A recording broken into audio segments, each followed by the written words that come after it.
Hello दोस्तों, पुनः एक बार स्वागत है आप सबों का मेरे यूट्यूब चैनल स्टडी 26 पे।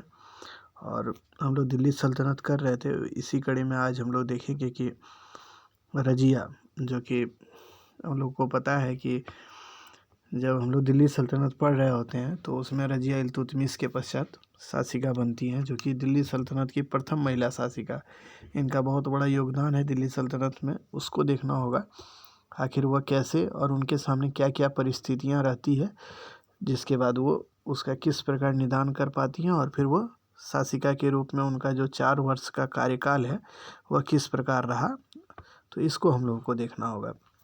इसमें सामान्यतः जो हम लोग को मेन रूप से देखना है कि इल्तुतमिश के पश्चात रजिया जब बनती है, इल्तुतमिश जब ग्वालियर अभियान पे होता है तो वहाँ से जब वापस हुआ आता है तो रजिया को दिल्ली सल्तनत में अपना उत्तराधिकारी घोषित कर देता है। परंतु उस समय स्थितियां ऐसी होती है कि जब उसकी मृत्यु हो जाती है इल्तुतमिश की, तब उसके द्वारा घोषित उत्तराधिकारी रजिया को न गद्दी मिलकर रजिया के अलावे वहाँ पे रुकनुद्दीन फिरोज शाह जो है दिल्ली सल्तनत का अगला शासक बन जाता है।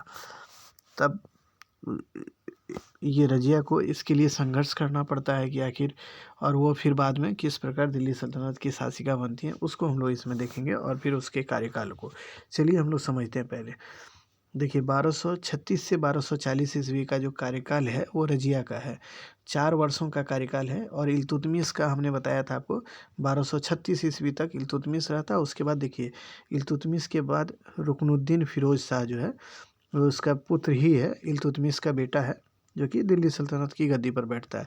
तो देखिए इल्तुतमिश घोषित अपनी पुत्री को ही अपना उत्तराधिकारी किया, लेकिन फिर रुकनुद्दीन फिरोज शाह क्यों गद्दी पर बैठा इसको समझिए। पहले तो इसको ये समझ इस तरह समझिए कि जब देखिए इल्तुतमिश की मृत्यु हो जाती है तो आप देखिएगा कि अमीर वर्ग के लोग, अमीर मतलब ऑफिसर्स, जो सल्तनत काल के ऑफिसर्स वर्ग के लोग हैं, वो नहीं चाहते हैं कि कोई महिला गद्दी पर बैठे, क्योंकि उस समय संकीर्ण मानसिकता उनकी रहती है और वो चाहते नहीं हैं कि पुरुषों के अलावे कोई महिला बैठे। इसलिए वे अमीर जो दिल्ली के होते हैं, जो दिल्ली में रह रहे होते हैं उस समय, रुकनुद्दीन फिरोज शाह को गद्दी पर बैठा देते हैं। और ये रुकनुद्दीन फिरोज शाह जो है, यहाँ पे हम आपको बता दें, रुकनुद्दीन फिरोज शाह जो है वो इल्तुतमिश का ही पुत्र रहता है। इल्तुतमिश का पुत्र वो रहता है, तो उसके साथ जब वह गद्दी पर बैठता है तो उसके साथ उसकी माँ जो होती है रुकनुद्दीन फिरोज शाह के साथ, वो है शाह तुर्कान बेगम, जो है शाह तुर्कान बेगम जो है उसकी माँ, वह शासन करने लगती है। वो क्रूर शासिका रहती है एक तरह से। तो इससे क्या होता है कि वहाँ के लोगों को ये बात समझ में आने लगती है कि ये अपने ढंग से शासन करने लगती है। तो इससे वहाँ की जनता जो है त्रस्त हो जाती है। उसके बाद इसी बीच में रजिया इसका लाभ क्या उठाती है कि वो शुक्रवार का नमाज़ पढ़ने के लिए दिल्ली के मस्जिद में वह जब जाती हैं तो उसी समय वो जनता को ये याद दिलाती है कि देखिए जो आपके सुल्तान थे यानी इल्तुतमिश जो थे, वो चाहते थे कि मैं सुल्तान मतलब शासिका बनूं, लेकिन रुकनुद्दीन फिरोज शाह शासक बना है, उसको हटा के हमें पुनः सत्ता दीजिए। और वह यहीं पे घोषणा करती है कि अगर मैं शासिका बनती हूँ तो मैं आपके लिए ही कार्य करूँगी, मतलब आपके हित में ही कार्य करूँगी। तब दिल्ली की जनता जो होती है वो अपनी पहली बार दिल्ली की रियाया मतलब जनता जो है वो किसी शासिका को बनाने यानी शासक को बनाने में, दिल्ली सल्तनत की गद्दी पर बैठाने में भाग लेती है। और रजिया इसी में, रजिया मतलब को गद्दी पर बिठाने के लिए उन्होंने भाग लिया और उन्होंने रजिया को दिल्ली सल्तनत की गद्दी पर बैठाया, और तब जाके दिल्ली सल्तनत की गद्दी पर रजिया बैठ पाती हैं। तो यही है, इसमें हमने यही बताया जो कि हमने आपको कहानी के माध्यम से समझा दिया कि दिल्ली सल्तनत की गद्दी पर रुकनुद्दीन फिरोज के बाद रजिया बैठ जाती है इल्तुतमिश की मृत्यु के पश्चात। तो जब वो गद्दी पर बैठती है तो 1236 ईस्वी का कार्यकाल ये दौर रहता है 1236 में। अब देखिए इसमें उसकी आरंभिक जीवनी को एक बार समझ लें कि आखिर जीवनी उनकी आरंभिक किस प्रकार रही। तो देखिए रजिया का जन्म 1205 ईस्वी में बदायूनी में हुआ था, बदायूं में हुआ था। उसका पूरा नाम जलालाउद्दीन रजिया था, जलालाउद्दीन रजिया उसका पूरा नाम था।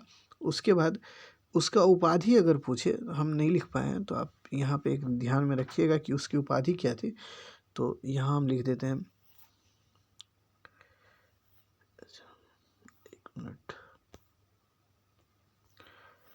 उसकी उपाधि थी उम्दत उल निस्वा। उम्दत उल निस्वा, इसको इस तरह लिख लिए, उम्दत उल निस्वा। ये रजिया की उपाधि थी, इसी उपाधि से वो शासिका बनती हैं। तो इसको ध्यान में रखिएगा, उम्दत उल निस्वा। तो जब रजिया 1205 ईस्वी में उसका बदायूं में जन्म हुआ। उसका जलालुद्दीन उसका मूल नाम था, उम्दत उल निस्वा उसकी उपाधि थी। इसके बाद देखिए, जब ग्वालियर अभियान जब इल्तुतमिश कर रहा था, हम इल्तुतमिश में आपको बता चुके हैं कि ग्वालियर अभियान के समय जब इल्तुतमिश ग्वालियर अभियान के लिए जाता है, तो उसी समय वो दिल्ली का प्रभारी यानी दिल्ली का शासन तंत्र रजिया को सौंप के चला जाता है। और जब वह वहाँ से वापस आता है ग्वालियर से, तो वो देखता है कि रजिया उसको अच्छे तरीके से, मतलब एक ढंग से चलाने में सफल हो पाती हैं। तब वह आके अपनी गद्दी पर बैठने के पश्चात वो ये घोषणा कर देता है कि अगली बार यानी हमारे बाद जो शासिका बनेगी या शासक बनेगा दिल्ली सल्तनत का, वो रजिया होगी। इसी क्रम में वह अपनी बेटों से वरीयता देते हुए रजिया को अपना उत्तराधिकारी घोषित कर देता है।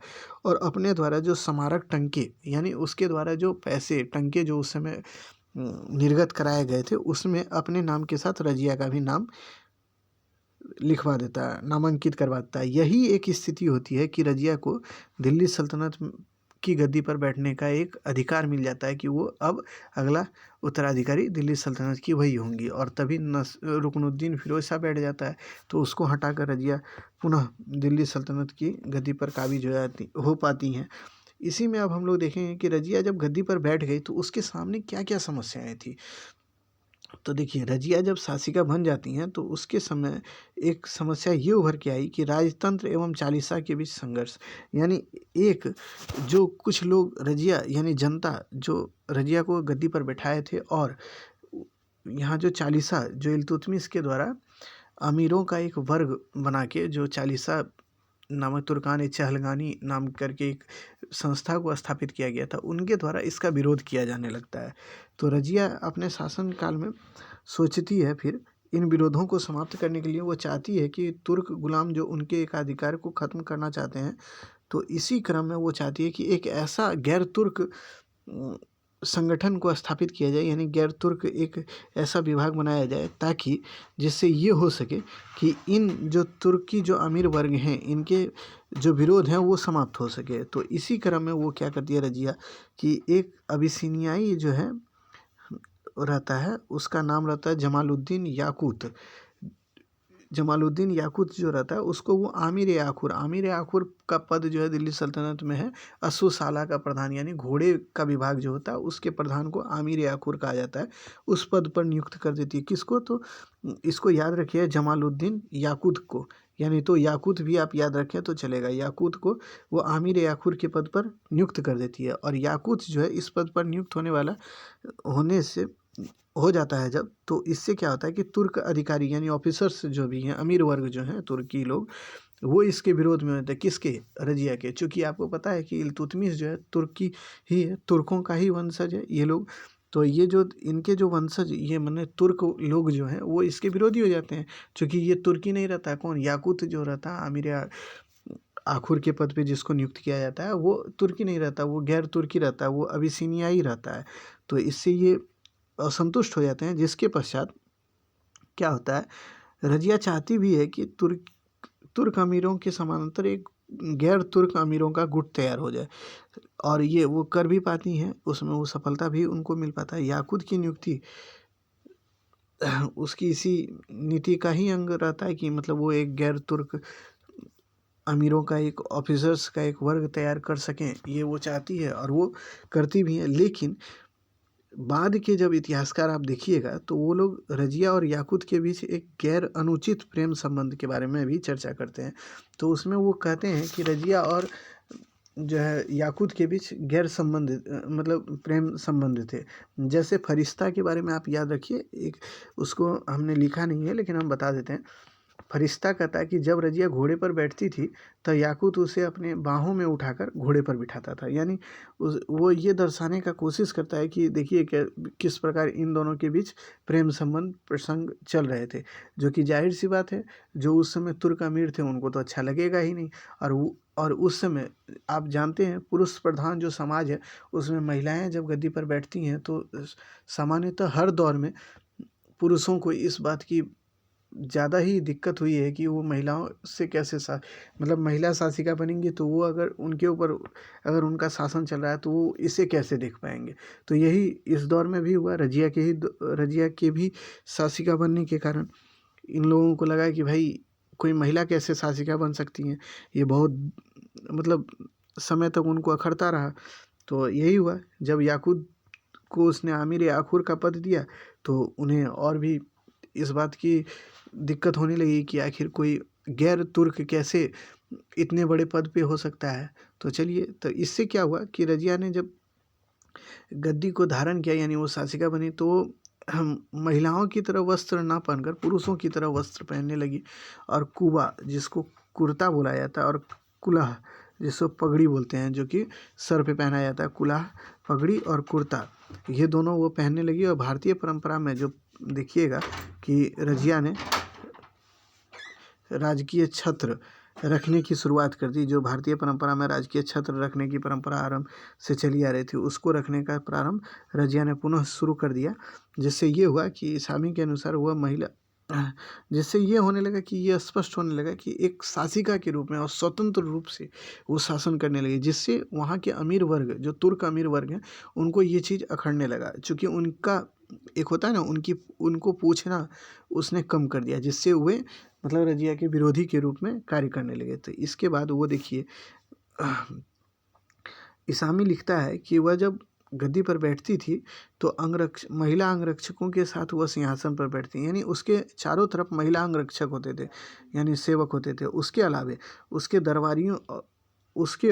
दरबारियों के बीच एक पर्दा पड़ा रहता था, यानी वो डायरेक्ट जनता से संपर्क नहीं स्थापित करती, यानी उसके बीच में एक पर्दा रहता था जिसके पर्दे के ही पीछे से वो हुक्म देती थी यानी निर्देश देती थी शासन तंत्र का। मिन्हाज ने रजिया के गुणों की प्रशंसा करते हुए कहा है कि वह राज्य के लिए कल्याण करने वाली एक महान योद्धा थी।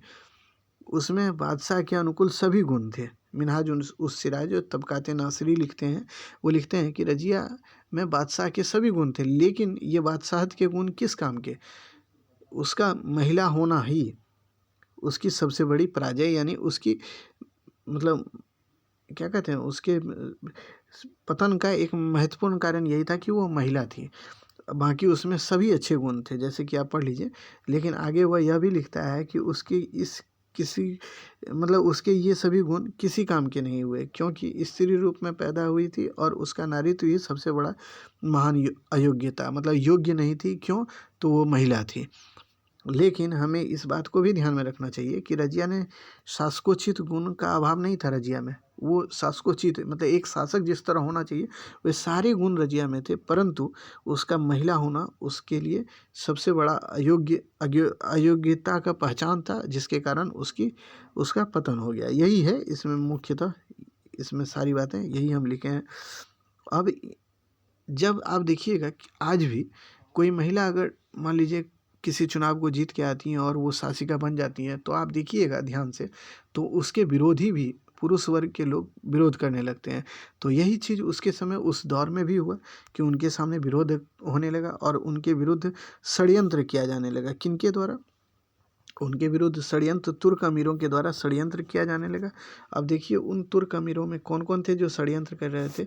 इन तुर्क षड्यंत्रकारियों में इख्तियारुद्दीन एतगिन नामक एक मतलब आप देखिएगा इख्तियारुद्दीन एतगिन नामक एक व्यक्ति था, उसके बाद अल्तुनिया था और फिर कबीर खान नाम के व्यक्ति थे।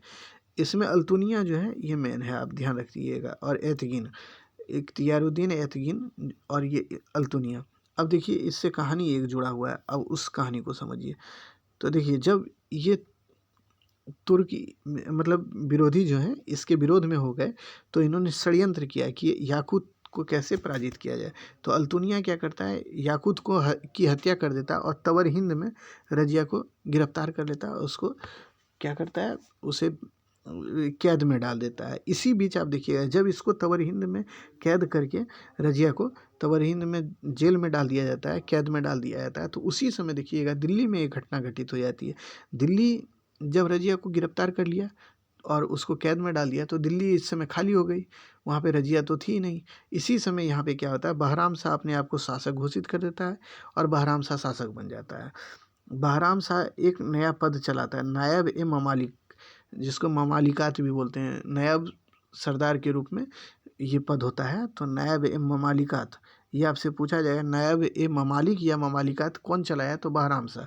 तो इस पे वो एतगिन को बैठा देता है।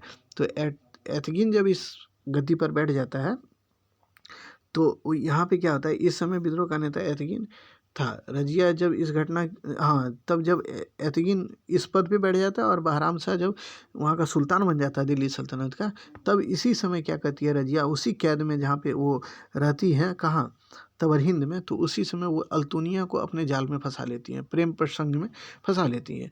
और फंसाने के पश्चात वो अल्तुनिया से विवाह कर ले, चूँकि अल्तुनिया और रजिया दोनों ही बचपन के मित्र रहते हैं, साथी रहते हैं। तो इसका लाभ उठाकर रजिया उससे विवाह कर लेती है, और विवाह जब कर लेती है तो अल्तुनिया उसको कैद से छोड़ देता है और वह दोनों ही अब दिल्ली सल्तनत की गद्दी पर, यानी दिल्ली पर पुनः अधिकार करने के लिए निकल पड़ते हैं। इसी समय 1240 ईस्वी में क्या होता है, कैथल में डकैतों के द्वारा, डकैत जो लोग होते हैं, अल्तुनिया और रजिया की हत्या कर देते हैं। इस प्रकार जो रजिया 4 वर्षों तक शासन करती हैं, वह अंततः गद्दी पर काबिज नहीं हो पाती हैं और 4 वर्ष के पश्चात, यानी अंतिम रूप से उनका 1240 ईस्वी में उसकी मृत्यु हो जाती है। और इस प्रकार अगले जो है कुछ निर्बल शासक का दौर आरंभ हो जाता है दिल्ली सल्तनत की गद्दी पर। तो आप देखिएगा, साफ सुथरी बात ये है, रजिया की मृत्यु के पश्चात बहराम शाह, और उसके पश्चात आप देखिए अलाउद्दीन मसूद शाह गद्दी पर बैठता है, और फिर जाके नासिरुद्दीन महमूद, ये 3 शासक जो कि निर्बल हैं वो गद्दी पर बैठते हैं। इसमें हम लोगों को एक और शासक को पढ़ना होगा जो कि नासिरुद्दीन महमूद शाह, चूँकि उसको इसलिए पढ़ना होगा चूँकि उनके कार्यकाल से भी जुड़े हुए कुछ घटनाओं को पूछ लिया जाता है एग्जाम में। तो इसको हम लोग सबसे पहले रजिया को एक बार फिर से रिवाइज कर लेते हैं। रजिया का देखिए सीधा सीधी हम 2 मिनट में आपको समझाते हैं कि देखिए इल्तुतमिश की हत्या हो जाती है, मतलब उसकी मृत्यु हो जाती है 1236 में। 1236 में इल्तुतमिश मर जाता है। उसके बाद नासिर रुकनुद्दीन फिरोज शाह गद्दी पर बैठ जाता है। तो इसी बीच, और इल्तुतमिश चाहता है कि रजिया बैठे, तो रजिया क्या करती है, इस बीच में दिल्ली की जनता को समझाती है कि देखिए मेरे पिता की इच्छा है कि हम गद्दी पर बैठें और यहाँ रुकनुद्दीन फिरोज शाह गद्दी पर बैठा है, इसलिए आप हमें सहायता दीजिए, तब हम जाके दिल्ली की सल्तनत की गद्दी पर बैठ पाएंगे। तो दिल्ली की रियाया पहली बार, यानी रियाया का अर्थ यहाँ पे है कि जनता पहली बार किसी शासक को गद्दी पर बैठाने में भाग लेती है और रजिया को वह दिल्ली सल्तनत की सत्ता सौंप देती है। जब रजिया गद्दी पर बैठती है तो उसके समय क्या होता है, उसको विरोध का सामना करना पड़ता है। चूँकि कोई भी महिला किसी भी दौर में बैठती है तो उसको विरोध का सामना करना पड़ा है। लेकिन अब धीरे धीरे समय के साथ साथ सारी चीज़ें बदलती जा रही हैं, और लेकिन उस समय तो महिलाओं का दौर ही नहीं था।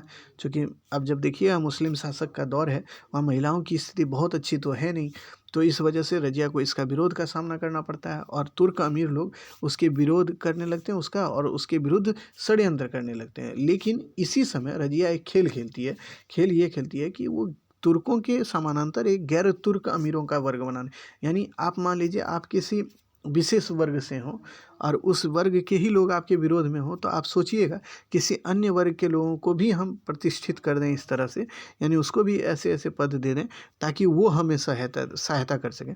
तो रजिया भी वही काम करती है। गैर तुर्क में ही अबिसिनियाई एक हबसी है जो उसको मलिक, ये याकूत उसका नाम रहता है, उसको वह आमिर आखुर का पद दे देती है। आमिर आखुर का मतलब होता है कि अश्वशाला का प्रधान, उसको बना देती है। उसके पश्चात वो क्या करता है, मतलब उसके बाद कुछ उस दौर के जो भी इतिहासकार हैं वो इस पे ये मतलब लालछन, यानी एक तरह से लालछन बोल सकते हैं, यानी तो उस पे एक आरोप लगाते हैं कि रजिया उसके साथ उसका अनुचित प्रेम प्रसंग चल रहा था, यानी प्रेम संबंध था, जिसके कारण रजिया उसको अपनी मतलब आमिर आखुर के गद्दी पर बैठाई थी। और इस वजह से ये लोग उसके विरुद्ध षड्यंत्र करने लगते हैं। अब तुर्की अमीर लोग उसके विरुद्ध जब षड्यंत्र करने लगते हैं तो उसमें कौन कौन महत्वपूर्ण, हमने बताया था आपको कि उसमें महत्वपूर्ण होता है एतगिन और इख्तियारुद्दीन ऐतगिन, अल्तुनिया और उसके बाद आपको हमने बताया कि कबीर खां, ये 3 होते हैं। तो अल्तुनिया क्या करता है इसी बीच में, ये जो याकूत होता है उसकी हत्या कर देता है। जो रज़िया अमीर आखुर के पद पे याकूत को नियुक्त करती है, उसकी हत्या कौन कर देता है? अल्तुनिया। अल्तुनिया जब उसकी हत्या कर देता है तो उसके बाद रज़िया क्या करे? रज़िया को भी वो गिरफ्तार कर लेता है और रज़िया को गिरफ्तार करके तवर हिंद में वो ले जाके कैद कर देता है। इसी बीच क्या होता है, जब रज़िया गिरफ्तार हो जाती है तो दिल्ली की गद्दी तो खाली हो जाती है। इस बीच में क्या करता है, अल्तुनिया की सहायता से नहीं सॉरी अल्तुनिया नहीं, ऐतगिन की सहायता से आप देखिए बहराम शाह गद्दी पर बैठ जाता है दिल्ली सल्तनत की। और बहराम शाह जो है दीवान ममालिकात का पद एक सृजित करता है, यानी नायब ममालिकात का पद बनाता है और उस पे जो है ऐतगिन को नियुक्त कर देता है। सबसे पहली नियुक्ति उसी की होती है नायब ममालिकात पर। तो ऐतगिन जब यहाँ पे शासक बन मतलब नायब ममालिकात बन जाता है, तो आप देखिएगा बहराम शाह कुछ दिन बाद ऐतगिन की हत्या कर देता है। जब ऐतगिन की हत्या हो जाती है तो अल्तुनिया को लगता है अगर बहराम शाह उसे मार सकता है तो हमें भी मार देगा। तभी अल्तुनिया क्या करता है, ये रज़िया और अल्तुनिया के बीच मतलब रज़िया स्त्रियोचित मतलब स्त्री होने का लाभ उठाकर अल्तुनिया से विवाह कर लेती है। और अल्तुनिया जब विवाह कर लेता है तो वो दोनों ही चाहते हैं कि अब पुनः दिल्ली की सत्ता हमारे हाथ में आए और इसीलिए वो दिल्ली पर अधिकार करने के लिए वो वापस दिल्ली आने लगते हैं। इसी बीच में देखिए 1240 में कैथल में उसकी मृत्यु हो जाती है रज़िया की। कौन किसके द्वारा? तो आप ये याद रखिएगा कि उसकी हत्या जो है वहाँ के डकैतों के द्वारा कर दी जाती है। तो रज़िया की मृत्यु हो जाती है। तब देखिएगा बहराम शाह तो गद्दी पर पहले ही बैठ चुका है। उसके बाद बहराम शाह कुछ दिन तक शासन करता है 1240 से 42 तक, और 42 से 46 तक अलाउद्दीन मसूद शाह करता है। और अलाउद्दीन मसूद शाह की मृत्यु के पश्चात आप देखिएगा 1246 से 1265 ईस्वी तक का जो काल है उसमें आप देखिएगा नासिरुद्दीन महमूद शाह गद्दी पर बैठता है। अब इसको देख लेते हैं, नासिरुद्दीन महमूद शाह जो 20 साल का इसका काल है ये कैसा रहा। तब हम लोग अगले लेक्चर में बलबन को पढ़ लेंगे, क्योंकि बलबन जब हम लोग पढ़ लेंगे तो लगभग गुलाम वंश खत्म। तो गुलाम वंश से जितने भी सवाल आएंगे लगभग आपसे बन जाएगा, क्योंकि आप अगर क्रोनोलॉजी और सिस्टम से देखे होंगे तो शायद आप समझ भी पाए होंगे कि गुलाम वंश से जितने भी मेन जो हैं शासक उसको हमने करा दिया है, और बलवान अगर हो जाता है तो फिर समाप्त हो जाएगा ये। तो आप देखिए नासिरुद्दीन महमूद शाह यानी महमूद जब गद्दी पर बैठता है 1246 में, तो ये इसका नाम रहता है दरवेश। इसका दरवेश इसी का नाम है, आप याद रखें कि दरवेश किसका नाम है, तो नासिरुद्दीन महमूद का। अब देखिए इससे संबंधित जो मेन क्वेश्चन आ सकते हैं वो मेन देखिए, मिनहाज उस सिराज जो है इनकी पुस्तक का नाम है तबकात नासरी। आपसे पूछेगा मिनहाज उस सिराज या तबकात नासरी किस सुल्तान के शासनकाल में लिखा गया, तो नासिरुद्दीन महमूद के शासनकाल में इस पुस्तक को लिखा गया। और ये पुस्तक किसको समर्पित है यह पूछे तो नासिरुद्दीन महमूद शाह को समर्पित है। नासिरुद्दीन महमूद को समर्पित ये पुस्तक है, कौन? तबकात नासरी। इसी पुस्तक से हम लोगों को जानकारी मिलती है। मिनहाज लिखता है कि नासिरुद्दीन महमूद दिल्ली सल्तनत का सबसे आदर्श सुल्तान था। चूँकि ये आदर्श क्यों था तो वह भी समझिए। इसामी एक दूसरे इतिहासकार है इसामी, वो लिखते हैं नासिरुद्दीन महमूद एक अच्छा सुलेखकार और धर्मपरायण व्यक्ति था। सुलेख मतलब जो कि किताबों के पृष्ठ के चारों तरफ जो वो चित्र का अंकन करता है उसी को सुलेखकार बोला जाता है। वह कुरान की प्रतिलिपियों यानी कुरान की नकल करके जो है वो कुरान की नकल करता था और उसको बेचता था, उससे जो आय उसको मिलता था उसी से वो अपना खर्चा चलाता था। और वह उसकी पत्नी खुद ही खाना बनाती थी, कोई और नहीं। मतलब होता है ना कि सुल्तान के लिए बनाने के लिए कई एक महिलाएं होती है, कई एक पुरुष होते हैं, बावर्ची होते हैं खाना बनाने के लिए, लेकिन इसके दौर में ऐसा नहीं था। ये अपना खाना स्वयं उसकी पत्नी बनाती थी, यानी सादा जीवन ये जीता था, क्योंकि घर में दासी नहीं थी, ये दासी नहीं रखता था। खुद नासिरुद्दीन का कहना है कि मैं राज्य के धन को अपने सुख सुविधा के लिए खर्च नहीं कर सकता, मैं केवल राज्य का ट्रस्टी हूँ, यानी मैं राज्य का जो है ट्रस्टी हूँ, मैं उसके धन को यूज अपने लिए नहीं कर सकता, ये खुद कहता था। इसामी कहता है यह बिना तुर्क सरदारों की आज्ञा के न तो हाथ पैर फैला हिलाता और ना ही पानी पीता था, ना ही सोता था। यानी इसके बारे में ये इसामी जो कह रहा है इसका यही अर्थ है कि ये जब शासक बना तो तुर्क अमीरों का वर्चस्व बढ़ गया, और जो तुर्कानी चहलगानी जो कि इल्तुतमिश के द्वारा स्थापित किया गया था, आपको हम बताए थे, वो काफ़ी शक्तिशाली हो गया और वही शासन करने लगे। और उसी का एक जो है अमीर था, कौन? बलबन। बलबन इस समय शासन उसके समय में करने लगा और उसी के हाथ में शासन आ गया, शासन सत्ता आ गया। नासिरुद्दीन मोहम्मद दिल्ली सल्तनत का एकमात्र शासक था जिसकी मात्र एक पत्नी थी। अन्य सुल्तानों को एक से अधिक पत्नियां होती है, लेकिन उसको एकमात्र पत्नी थी। और इसी बीच क्या होता है कि नासिरुद्दीन मोहम्मद का जो मेन चीज़ था वो हम बता दिए आपको, जो उससे सवाल पूछे जा सकते हैं। इसमें एक चीज़ आप ये याद रखिएगा कि 1265 ईस्वी में नासिरुद्दीन मोहम्मद की मृत्यु हो गई। अब इस बारे में कोई जानकारी नहीं है कि आखिर उसकी मृत्यु हुई या उसको मार दिया गया। कुछ इतिहासकार बोलते हैं कि बलबन के द्वारा उसकी हत्या कर दी गई और बलबन फिर पुनः दिल्ली सल्तनत की अगला शासक के रूप में स्थापित हो गया और दिल्ली सल्तनत का शासक बना। तो ये तमाम चीज़ें आज हमने कोशिश किया कि आपको बलबन से पहले के सारे सुल्तान के बारे में बता दें, और हमने इस वीडियो के माध्यम से बताने का हर संभव प्रयास किया और मुझे आशा है कि आपको समझ में भी आया होगा। और अगली वीडियो में हम लोग देखेंगे कि आखिर बलबन किस प्रकार दिल्ली सल्तनत का शासक बनता है और उसके द्वारा क्या क्या कार्य दिल्ली सल्तनत के लिए किए गए। जो भी उनसे महत्वपूर्ण चीज़ें होंगी उसको पढ़ लेंगे, चूँकि बलबन बहुत ही महत्वपूर्ण टॉपिक है, उसको एक बार आप ज़रूर देख लीजिए। तब तक के लिए धन्यवाद।